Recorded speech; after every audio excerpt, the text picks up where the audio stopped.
नमस्कार मित्रों, shortcut India news channel पे आपका बहुत बहुत स्वागत है। आज हम बात करने जा रहे हैं एक ऐसे टॉपिक पे जो पूरी तरह से वर्ल्ड चेंजिंग टॉपिक है, क्योंकि ये मुद्दा ऐसा ही है। तो आप लोग सोच रहे होंगे कि ऐसा कौन सा मुद्दा है जिससे पूरा वर्ल्ड चेंज हो सकता है। तो दोस्तों, आज मैं आपसे एक क्वेश्चन पूछूंगा उससे पहले कि दुनिया में कौन सी ऐसी चीज़ है जिसके लिए लोग तुरंत उत्तेजित हो जाते हैं या फिर इमोशनल हो जाते हैं। तो मैं समझ सकता हूँ कि आपका ये आंसर शायद एक ही होगा और वो होगा रिलीजन। तो रिलीजन के लिए लोग बहुत ही जल्दी उत्तेजित हो जाते हैं या फिर उसके लिए मतलब एक बहुत ही इमोशनल सेंटिमेंट होता है हर हर व्यक्ति का अपने रिलीजन के प्रति। या तो कुछ लोग सेकुलर होते हैं जो सभी धर्मों को रेस्पेक्ट करते हैं, जैसे कि हम लोग हैं।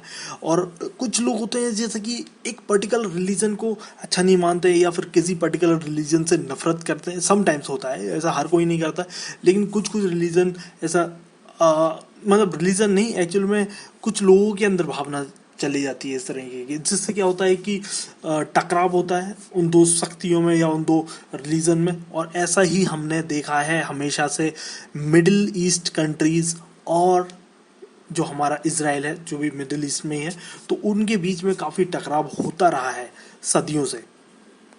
और हालांकि जो इजराइल है वो 1948 के बाद ही बना है, लेकिन क्या हुआ कि जब 1948 के बाद इजराइल वहाँ पर स्थापित हुआ, उसके बाद से ही उसका जितनी भी अरब कंट्रीज़ है उससे उतना अच्छा रिलेशनशिप नहीं रहा, जिसकी वजह से उसने पैलेस्टाइन पे भी कब्जा किया। हालांकि पैलेस्टाइन था पहले, पैलेस्टाइन पे इजराइल ने कब्जा किया, तो इजराइल को पूरी तरह से कैप्चर करके उसने इजराइल को बहुत छोटी सी ज़मीन, सॉरी, पैलेस्टीन पे कब्जा करके इजराइल ने बहुत छोटी सी ज़मीन दी पैलेस्टाइन को। और पैलेस्टाइन अभी बहुत ही छोटे हिस्से में रह गया है। उसकी वजह से जितनी भी अरब कंट्रीज़ हैं उन्होंने एक बार अटैक भी किया था। उसके लिए आपको सबको पता होगा 6 डे वॉर, जिसमें बाय डिफॉल्ट जितनी भी कंट्रीज़ थी, अरब कंट्रीज़ थी, वो हारी थी उस वॉर में। तो इस वजह से जो मिडिल ईस्ट का रीजन है उसमें हमेशा से अरब कंट्रीज़ और इजराइल के बीच में कहें तो पंगा ही रहता है। और वही पंगा कई बार लगता है कि मे बी कोई बड़ी जंग या बड़ी वॉर की तरफ ना ले जाए। लेकिन हालांकि इजराइल ने अपनी सिक्योरिटी के लिए न्यूक्लियर को इक्विप्ड कंट्री हो गया है, वो न्यूक्लियर इक्विप्ड कंट्री है, लेकिन फिर भी उसे हमेशा डर रहता है इजराइल को कि, क्योंकि उसे अपने नागरिकों की तो चिंता है, क्योंकि एक जो इजराइल है वो काफ़ी डेवलप कंट्री है रादर देन अदर पुअर अरब कंट्रीज। लेकिन ज़्यादातर अरब कंट्रीज जैसे कि सऊदी हो गया, यूएई हो गया, कतर हो गया, कुवैत हो गया, ये काफ़ी डेवलप्ड कंट्री हो चुकी हैं। इनमें काफ़ी अच्छी इकोनॉमी है, लेकिन हालांकि इनकी अगर पॉपुलेशन देखी जाए तो बहुत ही कम है।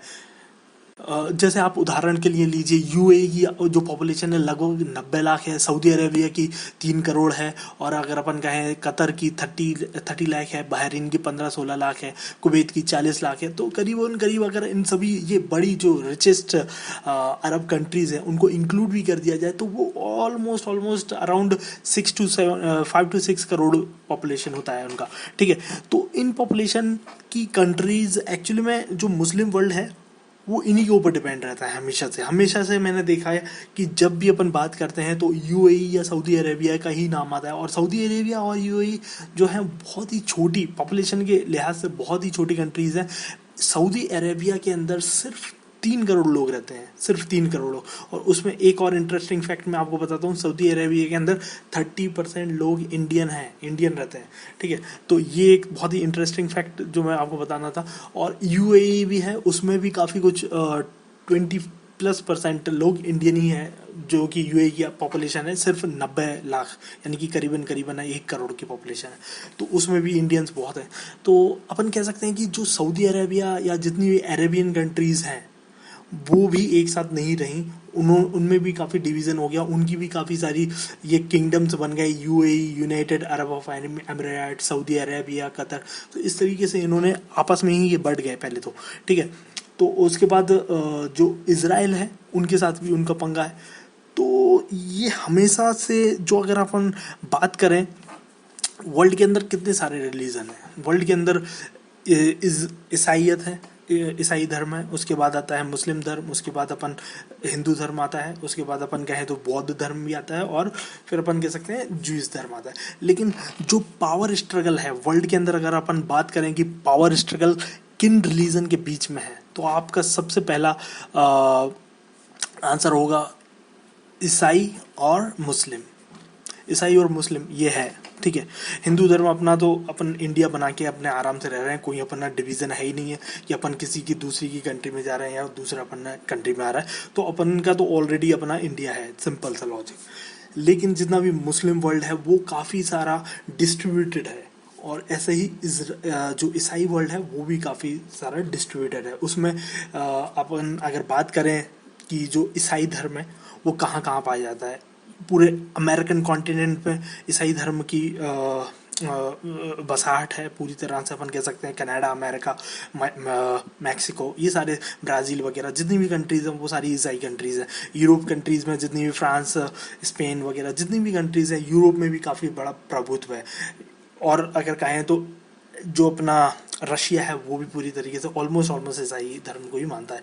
तो ऐसे ही अगर अपन अफ्रीका में आए तो हाफ अफ्रीका अपन कह सकते हैं कि ईसाई धर्म से को मानने वाला है। और ऐसे ही हमारे इंडिया में खैर इतना नहीं है, लेकिन मतलब मैं बता रहा हूँ कि जो ईसाई धर्म है वो अमेरिकन कॉन्टिनेंट, अफ्रीकन में हाफ, और रशिया, यूरोप में और रशिया में, और फिर ऑस्ट्रेलिया और न्यूजीलैंड, ये तो पूरी तरीके से इनके कैप्चर में। हाफ में आएगा अपना अफ्रीका। और इसी तरीके से अगर हम मुस्लिम वर्ल्ड की बात करें तो मुस्लिम वर्ल्ड का जो मेन प्रभुत्व वाला हिस्सा है वो है मिडिल ईस्ट, और वहीं पर पाया जाता है इजराइल। जो इजराइल एक अलग ही लेवल की कह सकते हैं पावर बन के उभरा है, क्योंकि वो एक न्यूक्लियर स्टेट भी है, और साथ ही साथ जितनी भी मुस्लिम कंट्रीज़ हैं उनको काफ़ी डर रहता है हमेशा से इजराइल का, क्योंकि इजराइल एक न्यूक्लियर स्टेट है, और एक इजराइल की लड़ाई है इन पर्टिकुलर अरब कंट्री से। कभी एक्चुअली में स्टार्टिंग में हुआ था, अभी तो नहीं हो रहा है इतना उनके बीच में पंगा। लेकिन हाँ, फिर भी जितनी भी मुस्लिम कंट्रीज़ हैं, मिडिल ईस्टर्न कंट्रीज़ है, तो उनको लगता है कि ये जो हमारा प्रभुत्व का क्षेत्र था उसी क्षेत्र में हमें डिफीट मिल रहा है एक ज्यूइश कंट्री से। इस वजह से पावर स्ट्रगल में कह सकते हैं कि ज्यूइश भी आ जाता है इस पावर स्ट्रगल में। तो मैंने जैसे कि आपको बताया ईसाई धर्म है और मुस्लिम धर्म है, और मुस्लिम धर्म के पास मिडिल ईस्ट कंट्री है, और मैं कह सकता हूँ कि हाफ अफ्रीका भी है उनके पास, और हाफ अगर कहें तो थोड़ा हाफ, इतना ज़्यादा नहीं है, लेकिन एशिया में भी काफ़ी ज़्यादा प्रभुत्व रखता है इस्लाम धर्म। जैसे कि अपना पाकिस्तान है, इंडिया में भी काफ़ी हैं, और अगर इंडोनेशिया है, मलेशिया है, ये सारी कंट्रीज़ हैं। तो इन सभी कंट्रीज़ में, और मिडिल ईस्ट कंट्री में तो है ही पूरा, और मिडिल एशिया में भी अपन कह सकते हैं जैसे कि कजाकिस्तान, किर्गिस्तान, ये सारी कंट्रीज़ भी मुस्लिम, तो मुस्लिम्स हैं इधर भी। और यूरोप में भी काफ़ी देश हैं जिनमें मुस्लिम्स का प्रेजेंटेशन है। तो इस तरह से जो मुस्लिम वर्ल्ड है वो काफ़ी स्कैटर्ड है, वो काफ़ी जगह पे बसा हुआ है। अगर आप बात करें कि रशिया में भी 10 to 20% के करीबन मुस्लिम्स हैं। यूरोपियन कंट्रीज़ में भी 6 to 7% है। अगर फ्रांस की बात करेंगे वहाँ पर भी पाए जाते हैं, और सब जगह ऑलमोस्ट मुस्लिम्स का प्रेजेंटेशन है वर्ल्ड के अंदर। ऐसे ईसाई का भी है। तो इसी वजह से इन दोनों के बीच में सबसे ज़्यादा पावर स्ट्रगल रहता है। हालांकि जो ईसाई वर्ग है, ईसाई रिलीजन है, वो काफ़ी एजुकेटेड है, काफ़ी लिबरल है, और काफ़ी इकोनॉमिकल भी बहुत पावरफुल है। लेकिन जो इस्लाम है, मुस्लिम्स है, वो एक्चुअली पॉपुलेशन में तो है ज़्यादा, लेकिन उतने ज़्यादा इकोनॉमिकली अगर कहें तो पावरफुल नहीं है, और ना ही ज़्यादा एजुकेटेड है, उतना ज़्यादा एजुकेशन नहीं है, सिंपल सी बात है, ठीक है। तो इस चीज़ को समझना होगा, और इसी वजह से वो काफ़ी पीछे भी हैं। मिडिल ईस्टर्न कंट्री भले ही उनके पास इतना सारा बड़ा हिस्सा है, लेकिन उसमें भी उनको काफ़ी स्ट्रगल करना पड़ रहा है एक छोटे से देश इजराइल के सामने। तो इसी वजह से इजराइल को भी हालांकि डर ही रहता होगा, क्योंकि इजराइल भले ही न्यूक्लियर स्टेट हो, लेकिन अगर सभी लोग एक साथ अगर उसके खिलाफ कोई साजिश करते रहेंगे रेगुलरली, तो उसको बहुत प्रॉब्लम होगा। इसीलिए जो हमारे डोनाल्ड ट्रंप हैं, उन्होंने ये पीस एग्रीमेंट लेके आए हैं, और ये पीस एग्रीमेंट इस बेस पे रखा गया है कि जो इजराइल है और यूएई, देखिए अरब कंट्रीज़ में बहुत सारी कंट्रीज़ है, जैसे कि मैंने आपको ऑलरेडी बता दिया, UAE, Saudi Arabia, Qatar, Bahrain और बहुत सारी मुस्लिम कंट्री तो बहुत सारी हैं। और लेकिन जो हम कह सकते हैं कि जो रिप्रेजेंटेशन करती हैं वो ऐसी कंट्रीज़ रिप्रेजेंटेशन करती हैं मुस्लिम वर्ल्ड को जो पॉपुलेशन में बहुत कम है लेकिन पावरफुल इकोनॉमिकली बहुत ज़्यादा है, जैसे कि यूएई। तो यूएई जो 90 लाख की पॉपुलेशन है उसने पीस एग्रीमेंट किया है इजराइल के साथ। और वो किसके कहने पे कर रहे हैं? ट्रम्प जी के कहने पे। और ट्रम्प जी ने खुद ही इसको एक्चुअल में अनाउंस किया है, आज रात में ही ये अनाउंस किया गया है। और उन्होंने इसको कहा भी है हिस्टोरिकल पीस एग्रीमेंट। और इसको उन्होंने नाम दिया है, एक्चुअल में एक बहुत ही इंटरेस्टिंग नाम दिया है। उसका नाम मैं आपको बताना चाहूँगा, अब्राहमिक अकॉर्ड। Abrahamic accord. अब आप सोच रहे होंगे अब्राहमिक अकॉर्ड क्यों कहा गया है?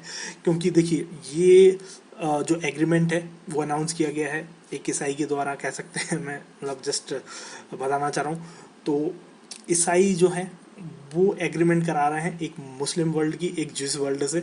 और ज्यूस, इजराइल, मुस्लिम और क्रिश्चियन, ये तीनों रिलीजन एक ही एक्चुअली ब्रांच के रिलीजन है कहे जाते हैं। मतलब जो एक ही अब्राहम, जो इनके जो एंसेस्टर हैं इन तीनों रिलीजन के, वो अब्राहमी थे। तो अब्राहमिक रिलीजन से जो इन तीनों धर्म का स्थापना हुई है, इसी वजह से इन्होंने पीस स्टार्ट की है यूएई के साथ। तो इन्होंने इस पर्टिकुलर पीसफुल एग्रीमेंट को, पीस एग्रीमेंट को अब्राहमिक अकॉर्ड का नाम दिया है। और कुछ लोग सोच रहे हैं कि इसके पीछे ट्रम्प जी की क्या मंशा है, क्योंकि ट्रम्प जी तो अभी इलेक्शन में जाने वाले हैं, नवंबर के इलेक्शन है। तो यही बात है एक्चुअल में। सबसे इम्पोर्टेंट बात इसमें ये आ रही है कि जो हमारे ट्रम्प जी हैं उनको कुछ ना कुछ तो अपना अचीवमेंट दिखाना है जनता को अचीवमेंट दिखाने के लिए उनके पास अब ज़्यादा कुछ नहीं बचा है, क्योंकि कोरोना ने उनका सब कुछ ले लिया। कह सकते हैं कि जो इकोनॉमिक उन्होंने बेनिफिट कराए थे उनकी कंट्री को ट्रेड वॉर करके चाइना के साथ, वो सब लगभग धुल गए because of this corona virus. हालांकि कोरोना वायरस तो चाइना ही नहीं दिया, और चाइना की वजह से अब ट्रम्प जी को इस वजह से ही प्रॉब्लम हो रहा है कहा जाए तो अब ट्रम्प के पास लेकिन कहने के लिए कुछ नहीं है। उनके लगभग 1 लाख से 70,000 लोग करीबन इस कोरोना वायरस के चक्कर में मर गए हैं, और उसके वजह से ही अब उनके पास कोई और इकोनॉमिक अचीवमेंट दिखाने के लिए कुछ नहीं है। तो उन्होंने सबसे पहले प्लान किया कि अफगानिस्तान में पीस लाया जाए, अफगानिस्तान से अपनी सेना को निकाला जाए। और फिर इसके बाद उन्होंने सोचा कि क्यों ना ये पीस एग्रीमेंट कर दिया जाए। यूएई उनका दोस्त है, उन्होंने उनका नाम भी लिया है यूएई के। तो इसके लिए उन्होंने अपने चिर परिचित अंदाज में ये फिर से कहा है कि उनके दो बहुत ही जिगरी दोस्त, एक उनके बेंजामिन नेतन्याहू जो है प्रेसिडेंट ऑफ इजराइल, और उनके एक बहुत ही दूसरे जिगरी दोस्त क्राउन प्रिंस मोहम्मद बिन जायद जो यूएई के क्राउन प्रिंस हैं, उन दोनों के बीच में उन्होंने पीस एग्रीमेंट कराया है यूएई और इजराइल का। तो यूएई इजराइल, मैंने जैसे कि आपको ऑलरेडी बता दिया है, ये एक छोटी कंट्री है, दोनों ही लगभग 90 लाख की कंट्री है। करीबन 1 करोड़ 2 करोड़ लोगों के बीच में एग्रीमेंट हुआ है। लेकिन अगर इसको समझा जाए कि पूरा मुस्लिम वर्ल्ड जो लगभग 200 करोड़ पीपल है, उनका एग्रीमेंट अगर इजराइल से हो जाता है तो एक बहुत ही अच्छा इनिशिएटिव होगा मुझे लगता है।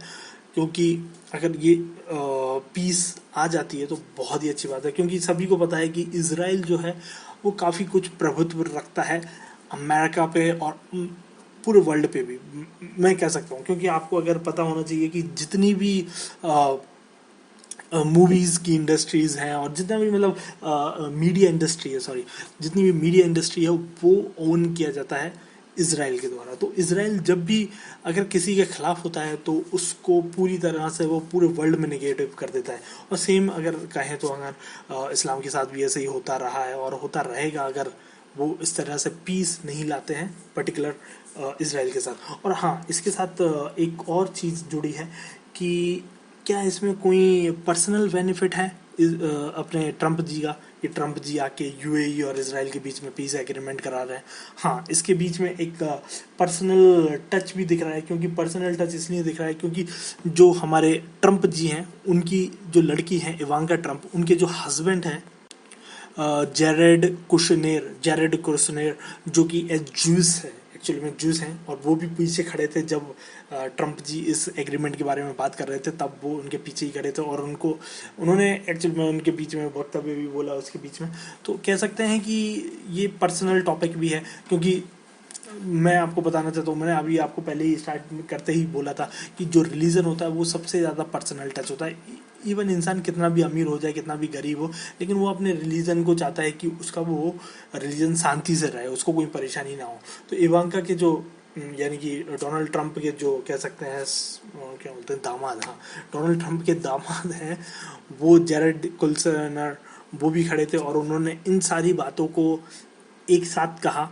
उसमें उन्होंने सिंपल सी बातें कही। देखिए उनकी अगर आप बातें सुनेंगे ना पूरी, तो उसमें उन्होंने इस बात को जिक्र किया कि वो चाहते हैं कि मुस्लिम वर्ल्ड और इज़राइल वर्ल्ड यानी कि जूस वर्ल्ड के बीच में पीस होना बहुत ज़रूरी है।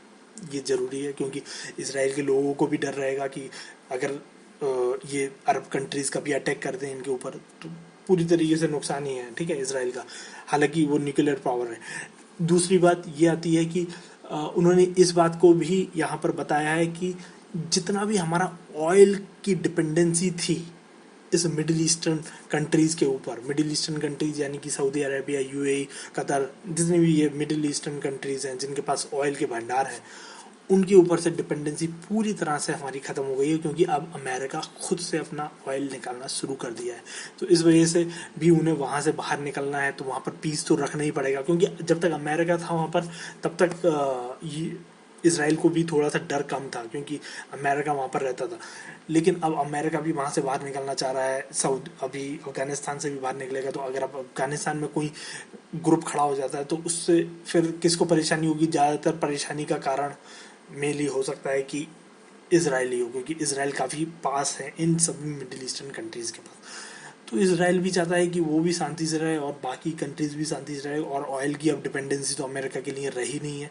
और अमेरिका ने जो अगर कहें तो इसराइल को बिठाया था जिस लोकेशन पे, इसराइल कह सकते हैं कि मिडिल ईस्ट के पास, वो काफ़ी कुछ लोग बोलते हैं कि वो मिडिल ईस्टर्न कंट्रीज़ की निगरानी के लिए या मिडिल ईस्टर्न कंट्रीज़ के ऊपर अपने प्रभुत्व रखने के लिए ही उसे बिठाया गया है, तभी वो उसको न्यूक्लियर पावरफुल भी बनाया गया। तो ये सारी चीज़ें, लेकिन हालांकि यहाँ पर अगर दोस्ती हो जाती है इन टू पर्टिकुलर रिलीजन जो वर्ल्ड को कह सकते हैं कि कंट्रोल करते हैं उनके बीच में, तो ये बहुत ही अच्छी बात होगी। और शायद मिडिल ईस्टर्न कंट्रीज़ के अंदर भी कुछ सुधार आएगा, क्योंकि मिडिल ईस्टर्न कंट्रीज़ में कहते हैं कि काफ़ी कुछ बिगाड़ होता है, वो भी कुछ आउटसाइडर्स के द्वारा किया जाता है। लेकिन अब देखते हैं, क्योंकि मिडिल ईस्टर्न कंट्रीज़ में ज़्यादातर ये सऊदी अरेबिया और यूएई वगैरह तो सही से चल रही हैं, लेकिन बाकी कंट्रीज जैसे कि अफ़गानिस्तान और पाकिस्तान, इसमें थोड़ी सी गड़बड़ रहती है। अगर ये कंट्री भी सुधर जाएँ और डेवलपमेंट और एजुकेशन और अगर साइंस के तरफ आगे बढ़ें तो शायद वर्ल्ड ज़्यादा पीसफुल होगा और उससे काफ़ी अच्छा होगा फ्यूचर भी हमारा और सभी का। तो इसी के नोट के साथ मैं ये वीडियो का अंत करता हूँ। तो इस वीडियो को देखने के लिए धन्यवाद और आप सभी को ठीक है, धन्यवाद, बाय।